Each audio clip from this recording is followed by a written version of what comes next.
요한복음 20장 1절에서 2절 말씀까지.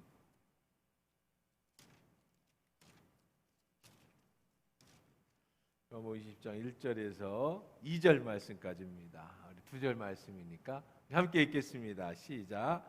안식 후 첫날 일찍이 아직 어두울 때에 막달라 마리아가 무덤에 와서 돌이 무덤에서 옮겨진 것을 보고 시몬 베드로와 예수께서 사랑하시던 그 다른 제자에게 달려가서 말하되 사람들이 주님을 무덤에서 가져다가 어디 두었는지 우리가 알지 못하겠다 하니. 아멘. 할렐루야. 좋으신 하나님 감사합니다. 이제 말씀 드리려고 합니다. 하나님의 말씀이 생명의 말씀으로 들려지는 시간 되게 은혜 베풀어 주옵소서. 예수님의 이름으로 기도합니다. 아멘. 참, 내일 입대가 동훈이도 같이 입대합니다. 이따 한번 더 인사하도록 하겠습니다. 오늘 이제 요한복음 20장 1절 2절 말씀 읽었습니다. 오늘 배경이 되는 것은 예수님이 십자가에 돌아가신 지 사흘째 되는 날. 자, 오늘 본문에 봅니다. 안식 후 첫날이다 그랬어요. 그렇죠? 안식일이 지나고 안식 후 첫날. 예수님이 십자가에 돌아가신 게 금요일 날 돌아가셨죠. 이제 금요일 날 저녁이 되면 이제 안식일이 시작됩니다. 그래서 안식일이 시작되기 전에 예수님의 시체를 좀 빨리 처리해 달라고 그래서 이제 다리를 꺾지 않고 창을 찔러서 예수님이 십자가에서 죽으시고, 그리고 이제 물과 피를 다 쏟았다라는 말씀을 같이 나눴었습니다. 자, 해가 지기 전에 아리마대 요셉과 니고데모가 예수님의 시신을 염하고 또 아무도 사용하지 않은 새 무덤에 넣어두었습니다. 그렇게 안식일이 시작됐습니다. 그리고 토요일이 지났습니다. 그리고 주일 새벽이 되었습니다. 그러니까 날짜로 치면 사흘이 되는 시간이죠. 사흘째가 되는 시간. 오늘 본문 1절에 보니까 안식 후 첫날 이른 아침에 아직 어두울 때에 라고 얘기하고 있습니다. 막달라 마리아가 무덤에 보려고 갔더니, 막달라 마리아와 다른 마리아가 무덤에 보러 갔더니. 자, 다른 복음의 선서에서는 좀 더 정확하게 누가 갔는지를 이야기하고 있습니다. 마태복음 28장 1절에 보면 마가복음 16장 1절에 내가 눈이 넘어갔나? 네, 마태복음 28장 1절에 보면 안식일이 다 지나고 안식 후 첫날이 되려는 새벽에 막달라 마리아와 다른 마리아가 무덤에 보러 갔다 그랬습니다. 막달라 마리아가 있고 또 다른 마리아가 무덤에 갔다. 마가복음 16장에 보면 안식일이 지나면 막달라 마리아와 야고보의 어머니 마리아와 또 살로메가 가서 예수께 바로 가기 위하여 향품을 사다 봐두었다. 자, 누가 또 갔어요? 여기 보니까 막달라 마리아와 야고보의 어머니 마리아와 살로메. 막달라 마리아는 이제 나왔던 거고, 야고보의 어머니 마리아는 누구예요? 예수님의 동생 이름이 야고보야. 그러니까 누구예요? 네. 예수님의 어머니 성모 마리아죠. 그 마리아와 그 다음에 또 누가 갔대요?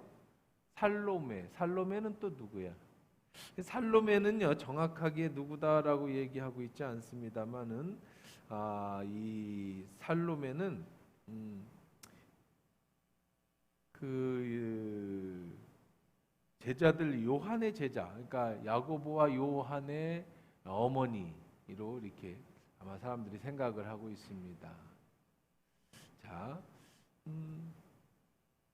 그러니까 야고보의 어머니 살로메 이렇게. 누가복음 24장에도 또 나오는데 거기에 뭐라고 나오냐면 그냥 여자들이 갔다라고만 설명을 하고 있어요. 그러니까 새벽에 주일 새벽에 해가 뜨기 전입니다. 예수님의 무덤에 막달라 마리아와 예수님의 어머니 마리아와 살로메라는 여자 셋이 이제 무덤을 가고 있는 거예요. 이 여자들은 왜 새벽에 잠 안 자고 무덤가에 갔을까?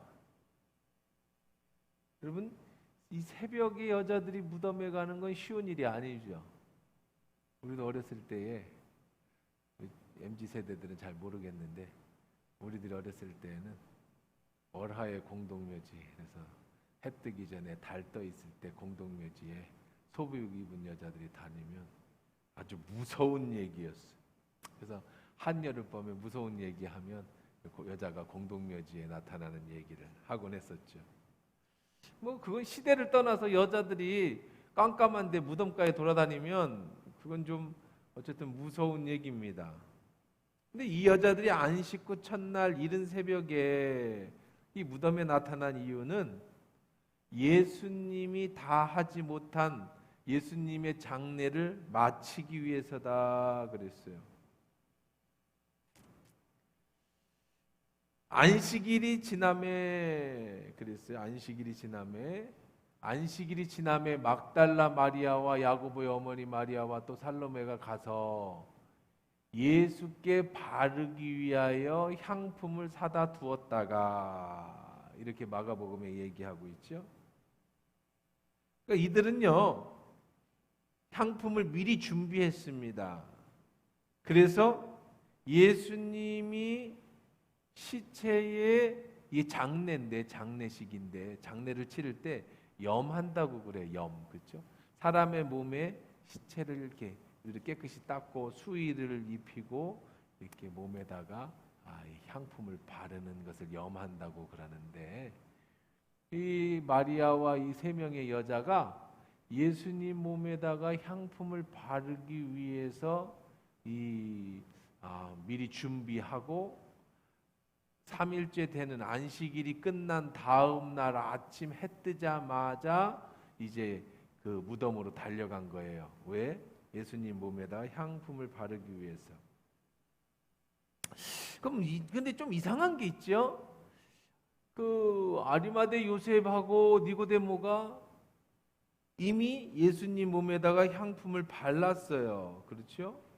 그리고 정말 어마어마한 금액의 향료를 그 무덤 시체 옆에다가 두었습니다. 근데 왜 또 바른다고 했을까?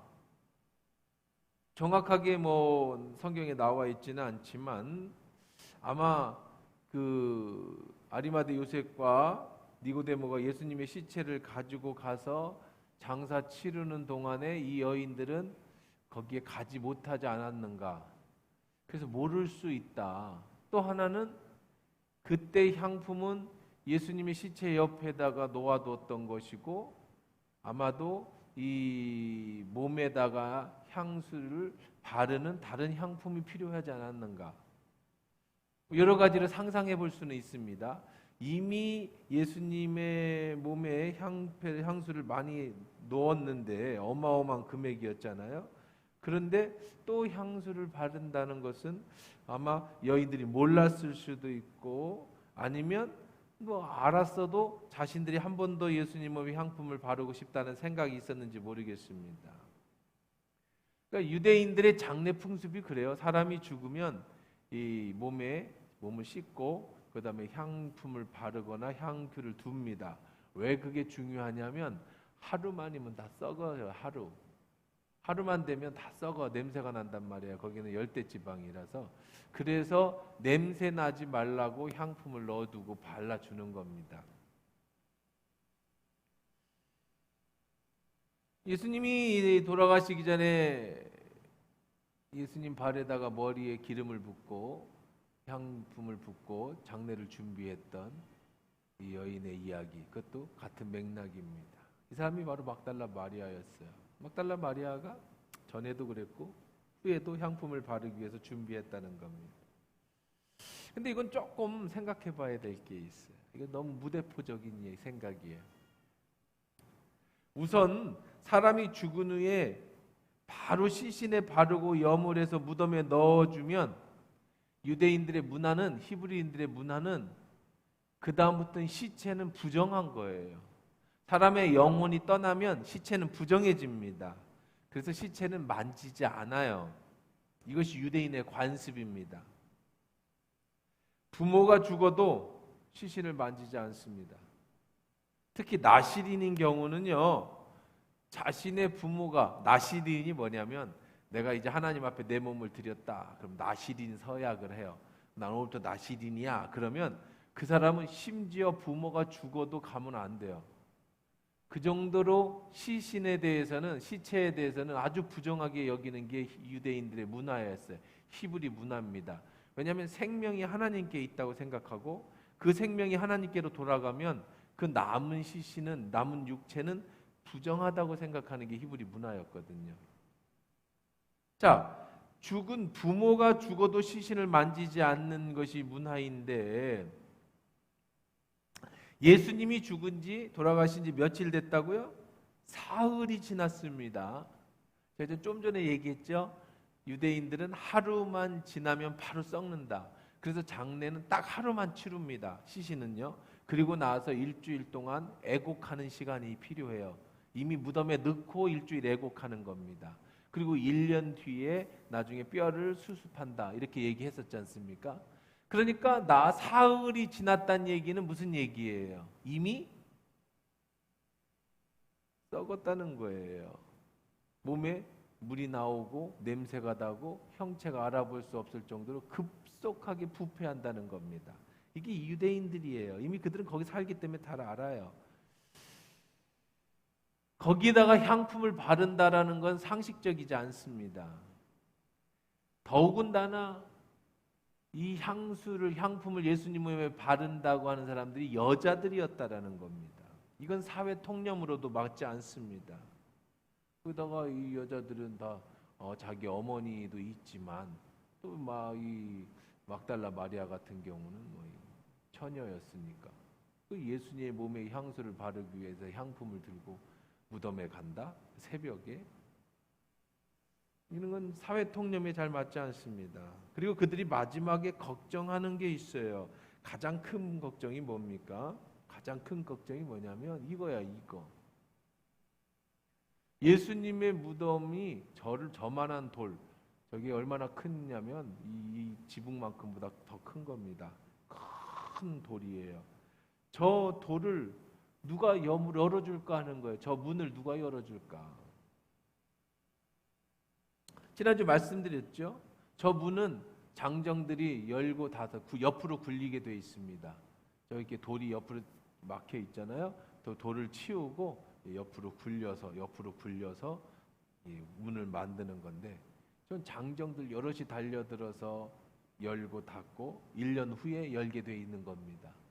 근데 예수님이 이미 그 굴 안에다가 예수님의 시신을 안치시켰고 저만한 돌로 문 입구를 막아놨으니 이 여자들의 가장 큰 걱정은 그거예요. 누가 열어줄 거야? 저게 자동문입니까? 뭐 무슨 열쇠 따고 들어가는 것도 아니잖아요.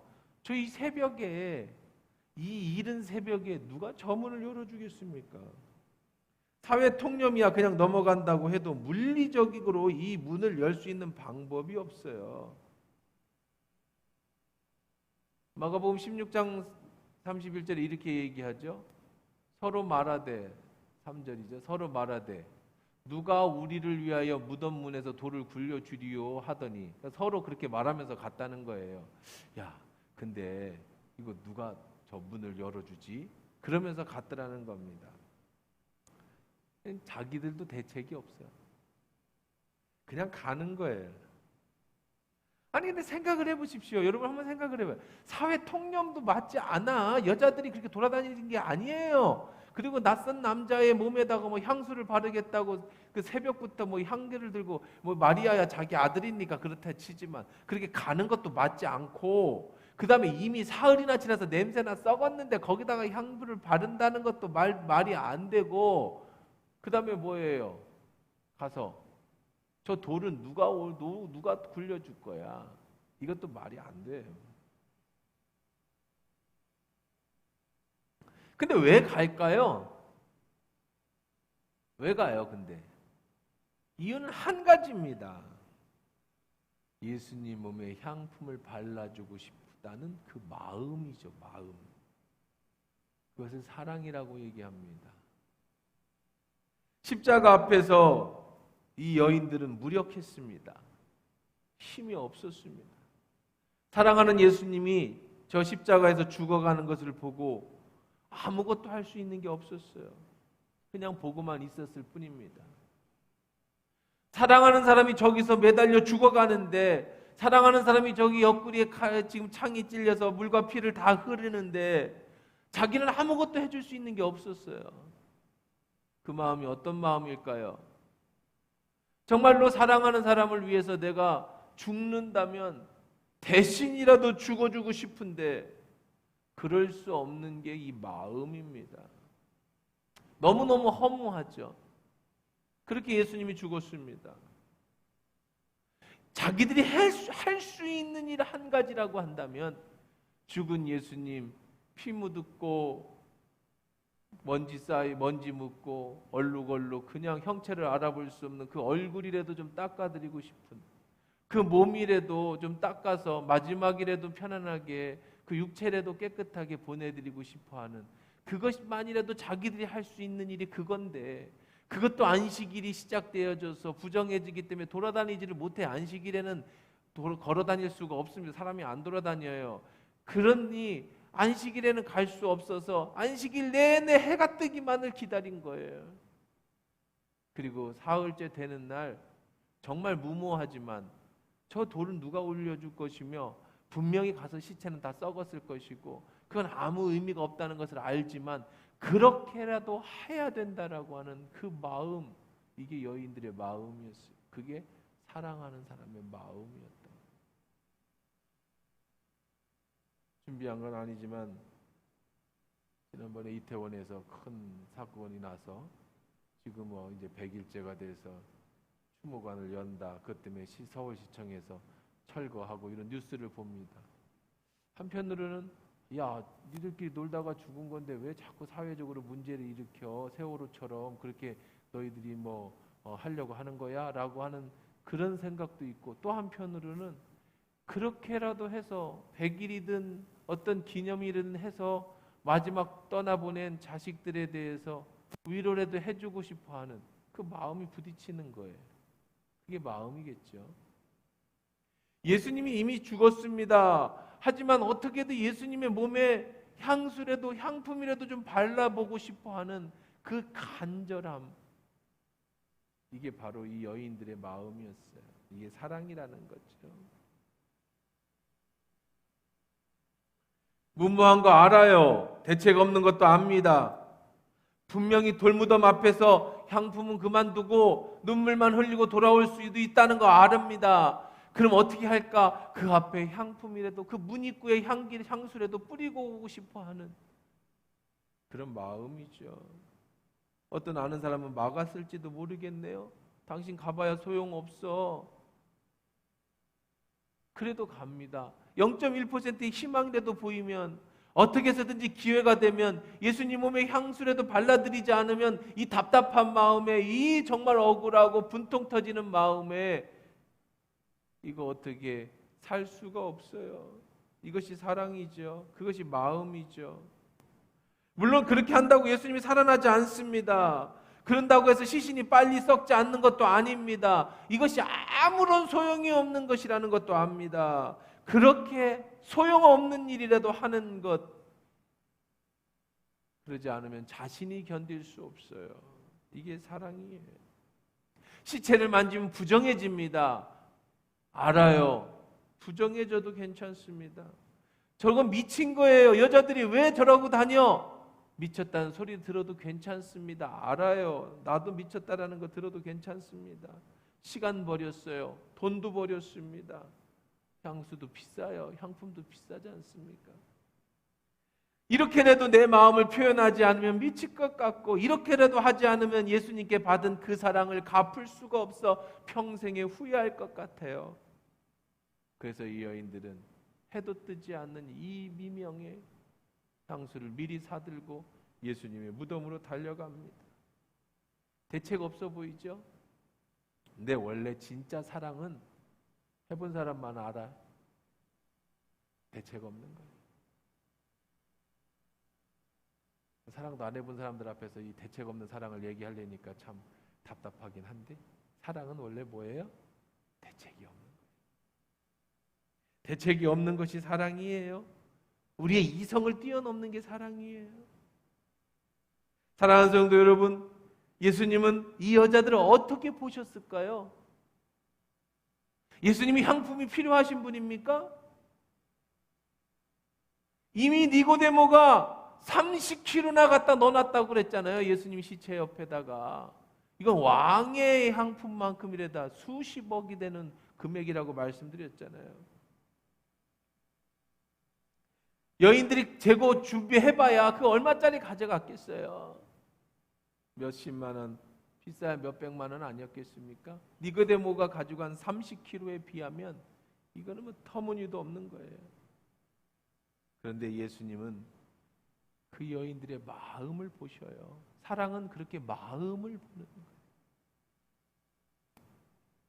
예수님 분명히 감동하셨습니다. 어떻게 알아요? 우리 결론적으로 말씀 먼저 드리지만, 예수님은 제일 먼저 자신의 부활한 모습을 누구에게 보여주셨느냐면 바로 이 여인들에게 보여주셨어요.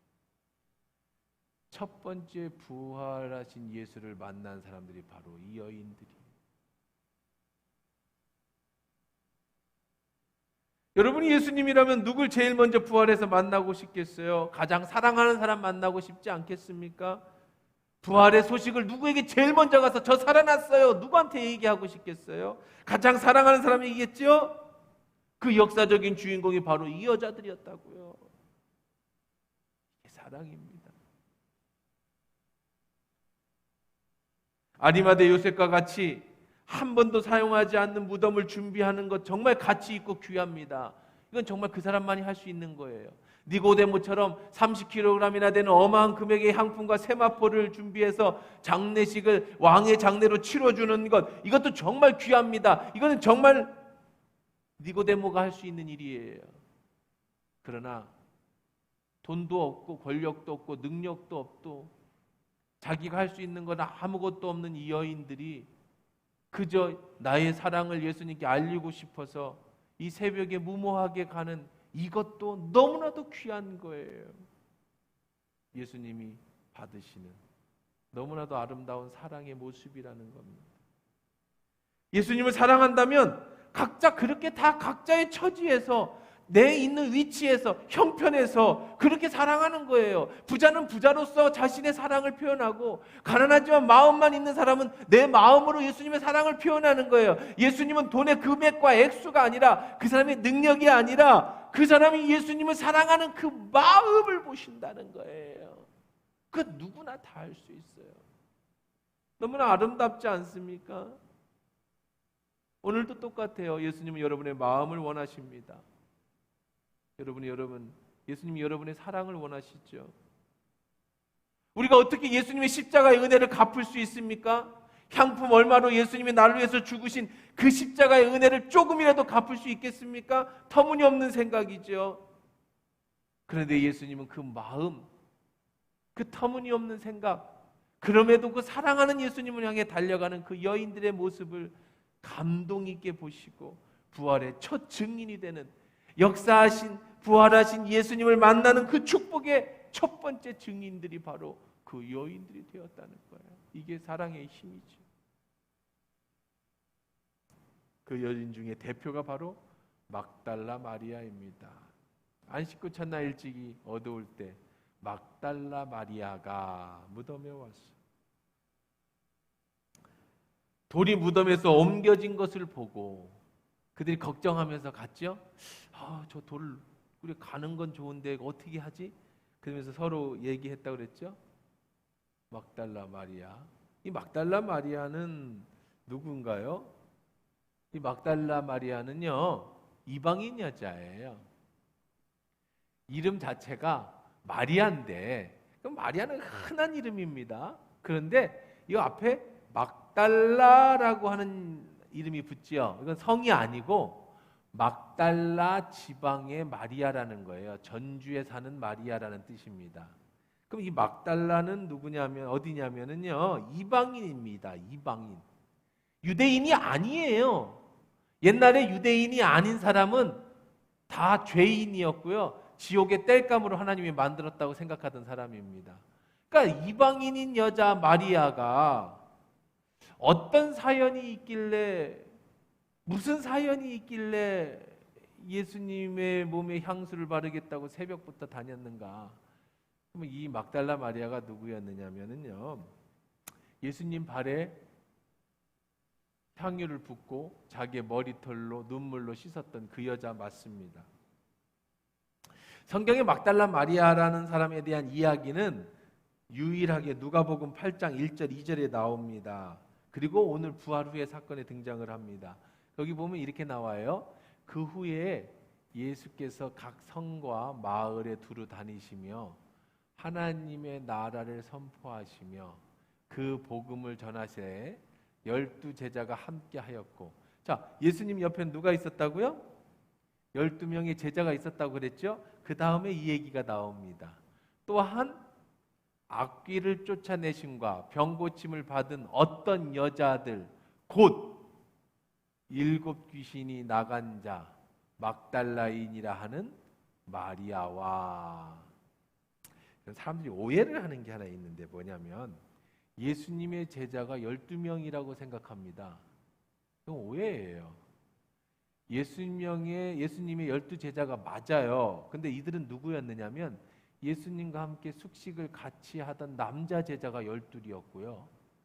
숙식은 같이 하지 않지만 밥은 집에서 먹지만 예수님을 따라다니는 갤러리는요, 이들도 제자라고 불렀는데 이 사람들은 수천 명이 됐습니다. 그 중에 아예 예수님을 쫓아다니던 여자들이 있었어요. 수종 들던 여자들. 그러니까 예수님이 다니면 밥 먹어야 되잖아요. 예수님 12명이 제자들이랑 다니려면은 어쨌든 여자들의 손길이 필요하잖아요. 그 중에 이 대표적인 제자가 바로 막달라 마리아예요. 여자 제자입니다. 그러니까 좀 전에 다시 한번 읽어보세요. 여기 보면 그로 다닐 때 12제자가 함께 하였고 또한 그랬잖아요. 그리고 악귀를 쫓아내신과 병고침을 받은 어떤 여자들도 따라다녔는데 곧 7 귀신이 나간 자 막달라인이라는 마리아다 그래요. 그러니까 이 막달라 마리아는 예수님을 따라다니는 제자가 맞습니다. 여자 제자예요. 여제자인데 출신이 뭐예요? 7 귀신이 들렸던 여자였어요. 예수님이 쫓아주셨던.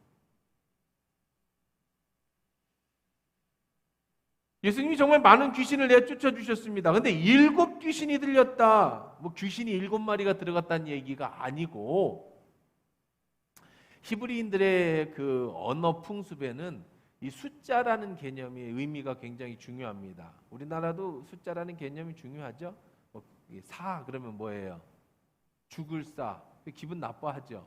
7 그러면 뭐예요? 행운의 7 이렇게 하잖아. 이런 것처럼 히브리인들도 이 숫자는 굉장히 중요한 의미를 부여하는데 7은 완전 숫자예요. 하나님의 숫자. 그래서 7이라는 게 서양에서 들어와서 우리가 좋다라고 얘기하는 거예요. 중국인들은 6을 좋아합니다. 6이라고 하는 것이.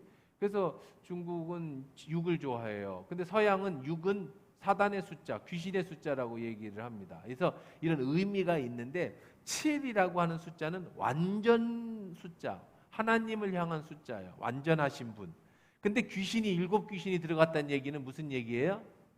완전히 귀신한테 사로잡혔다는 거예요. 완전히 귀신한테 사로잡혔어요. 보통 귀신이 아니라 귀신이 완전히 이 여자를 사로잡았다는 겁니다.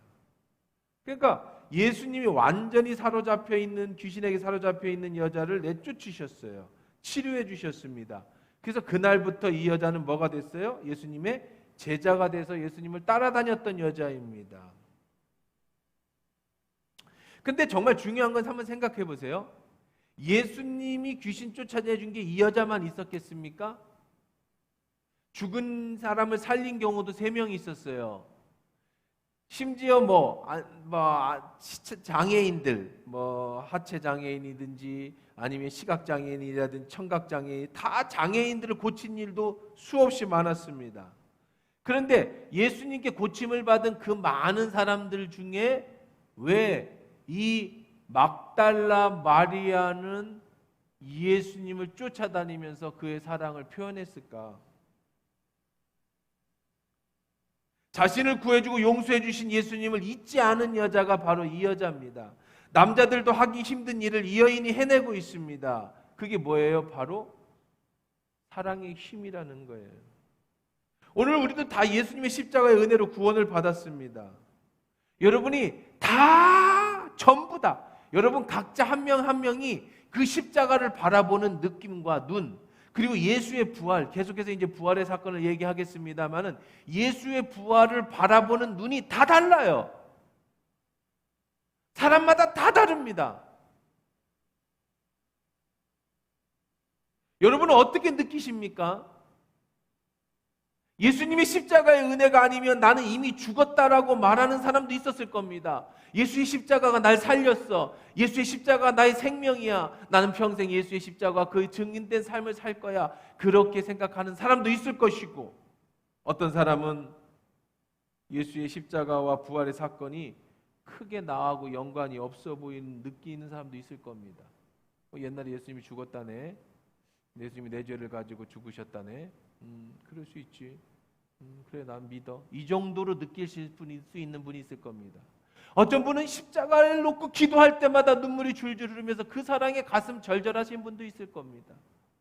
어떤 사람은 십자가의 능력을 생각하고 그분의 십자가의 은혜를 생각하면 내 목숨을 다해서 예수의 십자가를 붙잡고 살아가겠다고 하는 사람도 있을까 하면, 어떤 사람은 뭔 맨날 십자가 설교를 이렇게 오래 해. 예수님 죽었다는 거 알았다니까. 이렇게 그냥 먼 발치에서 쳐다보는 사람도 있을 겁니다. 사람마다 다 달라요. 예수님이 죽은 자도 살려주시고 병든 자도 고쳐주시고 귀신도 내어 쫓아주셨지만, 어떤 사람은 그 은혜가 너무 감사해서 평생 그를 따라다니고 죽은 예수를 위해서 향유를 바르기 위해 새벽 미명부터 가서 자신의 사랑을 표현하고 싶은 막달라 마리아와 같은 사람이 있을 것이지만, 어떤 사람은 오병이의 기적을 맛보고도 어쩌면 자신의 육체가 치료함을 받고도 예수의 십자가를 향해 손가락질을 하며 죽여라, 예수를 죽여라고 외치던 사람도 있었을 거라는 거예요. 사람마다 다 달라요. 예수님이 나만을 위해서 죽은 건 아닙니다. 그러나 사람마다 그 십자가를 대하고 예수님을 대하는 태도가 다 다르다는 거죠. 중요한 것은요, 여러분 속에, 내 마음 속에 예수님의 그 십자가의 사랑과 그 부활의 기쁨이 얼마나 크냐는 겁니다. 여러분이 얼마나 크게 사랑하느냐는 거예요. 얼마나 크게 다가오냐는 겁니다. 이게 바로 은혜라는 거예요. 은혜. 십자가의 그 사랑이 내게 가슴 절절하게 다가오고 그 은혜를 받는 것을 느끼는 것이 은혜고요. 십자가가 그렇게 하나님 예수님을 위해서 죽으셨고 수없이 설교를 들어도 그저 소가 닭 쳐다보듯이 예수님이 나를 위해서 죽었구나라고 느껴진다면 그것 또한 은혜라는 거예요. 작은 은혜겠죠. 7 귀신이 들려서 너무나도 고통스러운 사람이 예수님의 치유로 자유함을 얻었을 때 그 큰 사랑, 내 평생 주님을 따라다니며 주의 영광을 위해서 살겠다고, 그 고통의 크기만큼, 내가 전에 당했던 그 고통의 크기만큼 예수님이 나를 치료해 주신 그 사랑의 크기가 더 커졌다는 거죠. 마리아와 이 여자들은요, 이제 예수님의 향품을 들고 무덤으로 달려갑니다. 어떤 일이 벌어졌을까요? 같이 한번 1절 2절 읽어봅니다. 안식 후 첫날 일찍이 아직 어두울 때 막달라 마리아가 무덤에 와서 돌이 무덤에서 옮겨진 것을 보고 시몬 베드로와 예수께서 사랑하시던 그 다른 제자에게 달려가서 말하되, 사람들이 주님을 우리 무덤에서 가져갔다가 어디 두었는지 우리가 알지 못하겠다 하니. 야, 여러분 보세요. 갔더니 어떤 일이 발생했어요? 무덤에서 돌이 어떻게 됐어요? 옮겨져 있었어요. 여기 보십시다. 돌이 옮겨져 있어. 아까 이렇게 막혀있던 그 돌들이 치워지고 이 어마어마한 돌이, 저런 큰 구멍을 만든 엄청난 큰 돌이 옆으로 옮겨져 있었다는 거죠. 그랬더니 이 여자들이 어떻게 생각했어요? 누가 저걸 옮기고 예수님의 시체를 가져갔다고 생각해서 베드로에게 달려갑니다. 마태복음 27장 62절로 66절부터 보면 이렇습니다. 이튿날 준비일 다음 날이라 대제사장과 바리새인들이 함께 빌라도에게 모여 이르되 주여 저 속이던 자가 살아 있을 때 말하되 내가 사흘 후에 다시 살아나리라 한 것을 우리가 기억하노니, 자, 예수님이 이제 무덤에 넣고 자기들끼리 회의를 하는 겁니다. 그러므로 명령하여 그 무덤을 사흘까지 굳게 지키게 하소서. 그의 제자들이 와서 그 시체를 도둑질하고 가고 백성에게 말하되 그가 죽은 자 가운데서 살아났다 하면 후에 속임을 전보다 더 클까 하나이다 하니. 자, 무슨 얘기인지 알겠죠? 빌라도가 이르되 너에게 경비병이 있으니 가서 힘대로 굳게 지키라 하거늘 그들이 경비병과 함께 가서 돌을 임봉하고 무덤을 굳게 지키니라. 자, 예수님이 부활하기 전에 어떤 일이 있었느냐면, 지금 똑똑해요. 빌라도에게 찾아갑니다. 대제사장과 종교 지도자들이. 예수가 살아있을 때 자기가 죽은 다음에 사흘 후에 살아난다고 말했다. 정말 똑똑하죠. 제자들은 다 잊어버렸어요. 다 도망갔습니다. 그런데 이 바리새인들은요, 그걸 기억하고 있었어요. 그래서 혹시 제자들이 예수의 시체를 훔쳐가 놓고 그리고 예수가 부활했다고 거짓말할 수 있으니까 좀 경비를 통해서 그 문을 지켜주십시오. 그랬더니 빌라도가 그래 그렇게 해라. 그래서 힘써서 경비들이 어마어마한 돌로 그 무덤을, 사람들이 옮기기 힘든 돌무덤의 문을 막고, 그 다음에 앞에 서서 경비들이 쭉 서주고, 그 다음에 임봉했다 그랬어요. 임봉이 뭐냐면 여러분들은 잘 모를 수 있는데요, 군대 가면 임봉이라는 걸 해요. 뭐냐면 총을 받을 때, 제가 이제 근무하던 시절에는 소대 안에 총기실이 있습니다. 그럼 총기실이 이렇게 문이 있어요. 문에다가 반드시 이 종이 테이프에다 풀을 발라가지고 딱딱 바르고 도장을 꽝꽝 찍습니다. 그리고 총기실을 열면 다시 자물쇠가 있는데 그 자물쇠를 잠그고요. 그 자물쇠로다가 다시 하얀 종이로 발라가지고 풀을 붙이고 거기다 도장을 찍습니다. 무슨 얘기예요? 아무도 못 들어오게 하는 거예요. 여길 들어오려면 이걸 뜯어야 됩니다. 뜯었다는 얘기는 누가 침입했다는 얘기예요. 그것이 임봉이에요. 그 총기 검사를 했습니다. 총기. 물론 전방 같은 데 수시로 총기를 날아들 때는 그렇게 할 수 없겠지만, 후방인 같은 경우 가끔씩 이제 우리가 그 근무할 때마다 총을 받아갖고 나가고 넣어놓고 하거든요. 개인 화기를 자기 소대에다 두지 않을 때. 이게 임봉이라고 합니다. 그러니까 다시 말해서 예수님의 무덤에다가 경비를 세우고 임봉을 했어요. 못 들어오게. 만약에 누군가 들어오면 이 임봉이 뜯어지면 누군가가 침입한 것이 되게. 그리고 굳게 지켰다. 나름대로 똑똑하지요? 그런데 여자들이 가보니까 군병들은 경비병은 하나도 없고, 무덤은, 그 엄청난 무덤의 돌무덤은 옮겨져 갔어요. 둘 중에 하나입니다. 뭐와 뭘까요? 누가 훔쳐갔어요. 아니면 부활하셨죠. 근데 이 여자들은요, 정말 희한해요. 제자들도 그렇고 예수님이 부활했다는 사실을 잘 못 믿었어요. 그래서 아까 뭐라고 그랬어요? 1절 2절에 보니까 뭐라고 그랬습니까?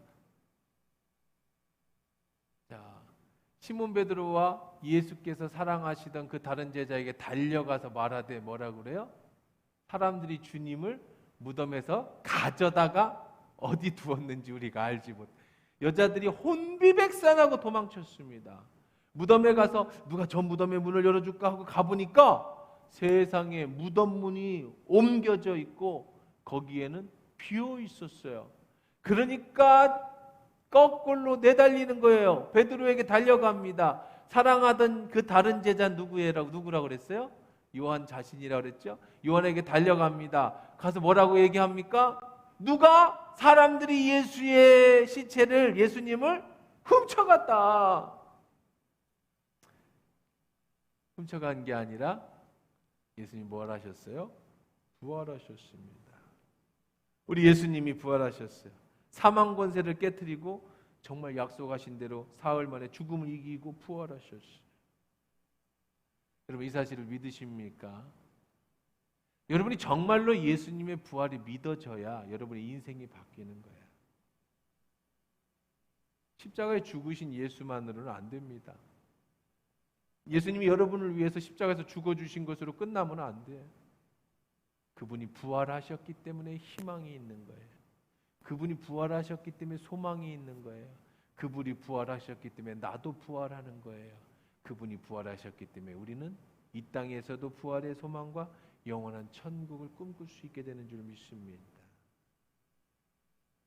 여러분이 살아계신 예수님, 이 사실을 믿어진다면 지금도 그 살아계신 예수님이, 여러분이 사랑하는 그 예수님이, 이 여인들이 그렇게 사랑했던 예수님이 살아나셔서 여러분의 그 사랑에 오늘도 함께 해주시고 반응해 주시고 오늘도 그 사랑하는 예수님과 함께 여러분이 생활하실 수 있다는 사실입니다. 이게 믿음이에요. 부활하신 예수님을 사랑하십시오. 예수님을 뜨겁게 사랑하십시오. 막달라 마리아처럼 마음을 다해서 주님을 사랑하십시오.